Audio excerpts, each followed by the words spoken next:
যারা তরুণরা আছে বিভিন্ন বিশ্ববিদ্যালয় ভর্তি পরীক্ষা, চাকরির ভর্তি পরীক্ষার ক্ষেত্রে কোন ধরনের আবেদন ফি দরকার হবে না ইনশাআল্লাহ। বাংলাদেশের তরুণরা সিদ্ধান্ত নিয়েছে, তরুণরা যে পথে সিদ্ধান্ত নিবে সে পথে বিজয় হবে ইনশাআল্লাহ।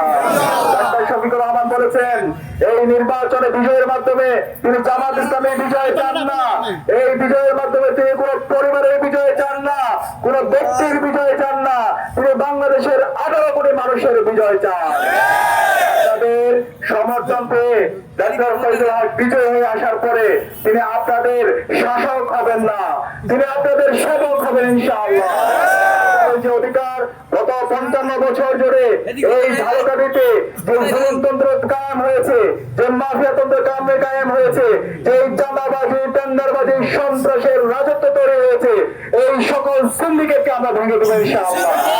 আমরা এমন নেতা চাই যারা তাদের কথা এবং কাজের মধ্যে মিল রেখেছে। গত ফেসিবাদী আমলে যারা সবসময় প্রতিবাদ প্রতিরোধ জারি রেখেছে। আমি বিশ্বাস করি বাংলাদেশের তরুণরা, ঝালকাঠির তরুণরা ইনসাফের পক্ষে প্রতিটি পাড়ায় পাড়ায়, মহল্লায় মহল্লায়, প্রতিটি বাড়িতে বাড়িতে ইনসাফের পক্ষে, দাঁড়িপাল্লার পক্ষে তারা দাওয়াত পৌঁছে দিবে। আমরা কি পারবো ইনশাআল্লাহ?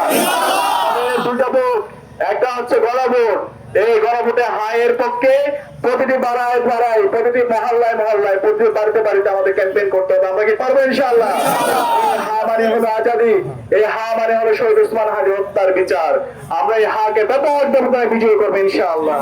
একই সাথে ইনসাফের পক্ষে, দাঁড়িপাল্লার পক্ষে প্রতিটি পাড়ায় পাড়ায়, প্রতিটি মহল্লায় মহল্লায়, প্রতিটি বাড়িতে বাড়িতে আমরা কি দাওয়াত পৌঁছে দিতে পারবো?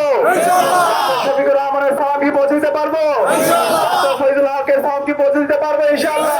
দাঁড়িপাল্লার দাওয়াত কি পৌঁছে দিতে পারবো ইনশাআল্লাহ? ইনশাআল্লাহ। বাংলাদেশের তরুণরা সিদ্ধান্ত নিয়েছে, ঝালকাঠির তরুণরা সিদ্ধান্ত নিয়েছে ইনশাআল্লাহ ইনসাফের প্রতিনিধি, দাঁড়িপাল্লার কান্ডারি ডাক্তার ফয়জুল হক আগামী 12 ফেব্রুয়ারি নির্বাচনে ব্যাপক ব্যবধানে বিজয় হবে ইনশাআল্লাহ।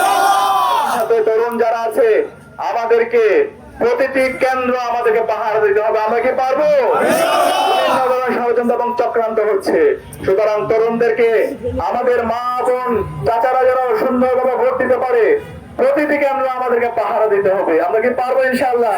ইনশাআল্লাহ। আমাদের এই তরুণরা আগামীর বাংলাদেশ বিনির্মাণ করবে। ইতিমধ্যে ডাক্তার শফিকুর রহমান বলেছেন, যারা তরুণরা আছে বিভিন্ন বিশ্ববিদ্যালয় ভর্তি পরীক্ষা, চাকরির ভর্তি পরীক্ষার ক্ষেত্রে কোন ধরনের আবেদন ফি দরকার হবে না ইনশাআল্লাহ। আমার যারা চাচারা আছে এবং যারা শিশুরা আছে, বাচ্চারা আছে, তাদের জন্য ফ্রিতে ট্রিটমেন্টের ব্যবস্থা করা হবে। যারা প্রবাসীরা আছে তাদের নিরাপত্তা নিশ্চিত করা হবে। একই সাথে প্রত্যেকটা জেলায় জেলায় মেডিকেল কলেজ স্থাপন করা হবে।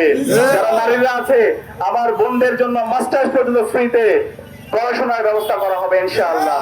ইতিমধ্যে জামাত ইসলামের ইস্তেহার ঘোষণা করা হয়েছে, সেই ইস্তেহারে চাঁদাবাজি, টেন্ডারবাজি, সন্ত্রাস, মাফিয়াতন্ত্রের বিরুদ্ধে জিরো টলারেন্স নীতি ঘোষণা করা হয়েছে। আগামী যে বাংলাদেশ হবে সেই বাংলাদেশ হবে ইনসাফের বাংলাদেশ ইনশাআল্লাহ। ডাক্তার শফিকুর রহমানের নেতৃত্বে আগামী যে বাংলাদেশ হবে সেই বাংলাদেশ হবে সকল মানুষের অধিকার আদায়ের বাংলাদেশ ইনশাআল্লাহ। আগামী বাংলাদেশে আপনাদের যিনি সেবক হবেন তিনি আপনাদের অধিকার আপনাদের হাতে তুলে দিবেন ইনশাআল্লাহ। তিনি সবসময় জনতার কাতারেই থাকবেন, জনতাকে রেখে তিনি কোনো জায়গায় পালিয়ে যাবেন না ইনশাআল্লাহ। একই সাথে আপনাদের ডাক্তার ফয়জুল হক, আমি কথা দিচ্ছি ইনশাআল্লাহ আপনাদের ম্যান্ডেট পেয়ে বিজয় হয়ে আসার পরে রাষ্ট্রীয় কোষাগার থেকে আপনাদের জন্য যে অর্থ আসবে তার একটা পয়সাও মেরে খাবেন না ইনশাআল্লাহ। তার নিজের ক্যাপাসিটির মাধ্যমে সারা বিশ্বব্যাপী যে ওনার নেটওয়ার্ক, তার মাধ্যমে তিনি আপনাদের জন্য আরো বিভিন্ন রিসোর্স নিয়ে আসবেন ইনশাআল্লাহ। আমরা আশা করছি আমরা সবাই ঐক্যবদ্ধভাবে আমাদের তরুণ যারা আছে, আমার যারা চাচারা আছে, খালারা আছে, মারা আছে, সবাই ঐক্যবদ্ধভাবে ইনসাফের প্রতিনিধি দাঁড়িপাল্লার কান্ডারিদেরকে আমরা আগামী 12 ফেব্রুয়ারি ব্যালট বিপ্লবের মাধ্যমে ব্যাপক ব্যবধানে বিজয় করে আসবো ইনশাআল্লাহ।